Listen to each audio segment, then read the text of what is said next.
कृष्णा, क्या आप अपने जीवन के हर पाप से मुक्ति चाहते हैं? क्या आप सीधे स्वर्ग में भगवान विष्णु के धाम जाना चाहते हैं? तो सिर्फ एक एकादशी का व्रत करके आप यह सब प्राप्त कर सकते हैं। आइए आज हम सभी मिलकर ऐसे ही दिव्य कथा का रसपान करते हैं, जहां स्वयं भगवान श्री कृष्ण ने इसके बारे में बतलाई है। आज हम जानेंगे कामिका एकादशी की वो शक्ति जो स्वयं श्री कृष्ण भगवान ने बताई है। हरे कृष्णा, आप सभी का हमारे YouTube चैनल दिव्य दीक्षा पर हार्दिक स्वागत है। आज हम एक ऐसी अद्भुत और चमत्कारी एकादशी की बात करने जा रहे हैं जो आपके जीवन को सुखद और सभी पापों से मुक्ति दिलाती है। उसका नाम है कामिका एकादशी। सावन मास के कृष्ण पक्ष की वो एकादशी जो आपके सभी पापों का नाश करती है और आपको भवसागर से पार उतारकर सीधे भगवान विष्णु के धाम पहुंचा सकती है। पौराणिक कथा के अनुसार एक समय अर्जुन ने स्वयं भगवान श्री कृष्ण से इस एकादशी के बारे में पूछा था और भगवान ने इसकी महिमा बताते हुए भीष्म पितामह और नारद जी के बीच हुए संवाद का वर्णन किया। तो आइए सुनते हैं कामिका एकादशी की वो पावन कथा और विधि, जिससे जानने के बाद आपका जीवन बदल सकता है। श्री कृष्ण भगवान ने कहा, एक समय भीष्म पितामह ने नारद जी से कहा था, हे नारद जी, इस एकादशी की कथा सुनने मात्र से ही वाजपेयी यज्ञ का फल मिलता है। तो सोचिए, जब सिर्फ सुनने भर से इतना बड़ा यज्ञ का फल मिल सकता है तो व्रत करने से क्या क्या प्राप्त होगा।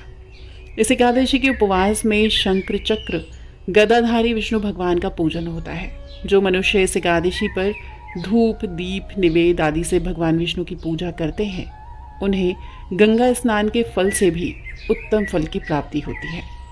सूर्य ग्रहण और चंद्र ग्रहण में केदार और कुरुक्षेत्र में स्नान करने से जिस पुण्य फल की प्राप्ति होती है, वह पुण्य कामिका एकादशी के दिन भगवान विष्णु की भक्तिपूर्वक पूजा करने से प्राप्त हो जाता है। भगवान विष्णु की श्रावण मास में भक्तिपूर्वक पूजा करने का फल समुद्र और वन सहित पूरी पृथ्वी दान करने के फल से भी ज़्यादा होता है। संसार सागर और पापों में फंसे हुए मनुष्य को इससे मुक्ति के लिए कामिका एकादशी का व्रत अवश्य करना चाहिए।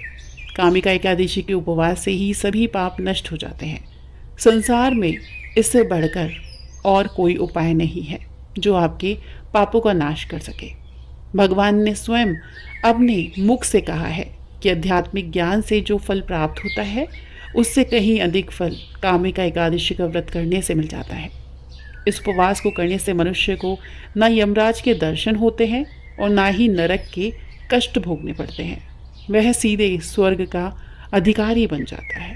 जो मनुष्य इस दिन तुलसी दल से भक्तिपूर्वक भगवान विष्णु का पूजन करते हैं, वे इस संसार सागर में रहते हुए भी इस प्रकार अलग रहते हैं जिस प्रकार कमल का फूल जल में रहता हुआ भी जल से अछूता रहता है। तुलसी दल से भगवान श्रीहरि का पूजन करने का फल एक बार स्वर्ण और 4 बार चांदी के दान के फल के बराबर होता है। भगवान विष्णु रत्न मोती मणि आदि महंगे आभूषण की अपेक्षा तुलसी दल से कहीं अधिक ज़्यादा प्रसन्न हो जाते हैं। जो मनुष्य प्रभु का तुलसी दल से पूजन करते हैं, उनके सभी पाप नष्ट होते हैं। नारद जी ने स्वयं कहा है कि मैं भगवान की अति प्रिय श्री तुलसी जी को प्रणाम करता हूँ। तुलसी जी के दर्शन मात्र से मनुष्य के सभी पाप नष्ट होते हैं। शरीर के स्पर्श मात्र से मनुष्य पवित्र हो जाता है। तुलसी जल को जल से स्नान कराने से मनुष्य की यम यातनाएं नष्ट हो जाती हैं। जो मनुष्य तुलसी जी को भक्तिपूर्वक भगवान के श्री चरण कमलों में अर्पित करता है, उन्हें मुक्ति प्राप्त होती है। इस कामिका एकादशी की रात्रि को जो मनुष्य जागरण करते हैं और दीपदान करते हैं, उनके पुण्यों को लिखने में स्वयं चित्रगुप्त भी असमर्थ हैं। एकादशी के दिन जो मनुष्य भगवान के सामने दीप जलाते हैं, उनके पितृ स्वर्गलोक में अमृत का पान करते हैं। भगवान के सामने जो मनुष्य घी या तिल का दीपक जलाते हैं, उनको सूर्य लोक में भी हजारों दीपक का प्रकाश प्राप्त होता है। ऐसी ही एक प्राचीन कथा भी है। कहते हैं, एक गांव में एक वीर क्षत्रिय रहता था। एक दिन दुर्भाग्यवश उसकी एक ब्राह्मण से हाथापाई हो गई। और उस ब्राह्मण की मृत्यु हो गई। इस ब्रह्म हत्या के दोष से क्षत्रिय बहुत दुखी हुआ। उसने ब्राह्मण की अंतिम क्रिया में शामिल होना चाहा, लेकिन पंडितों ने उसे मना कर दिया क्योंकि उस पर ब्रह्म हत्या का दोष था। उन्होंने कहा, पहले प्रायश्चित करके इस पाप से मुक्त हो जाओ, तभी वे उसके घर का भोजन करेंगे। क्षत्रिय ने पूछा कि इस पाप से मुक्ति होने का क्या उपाय है।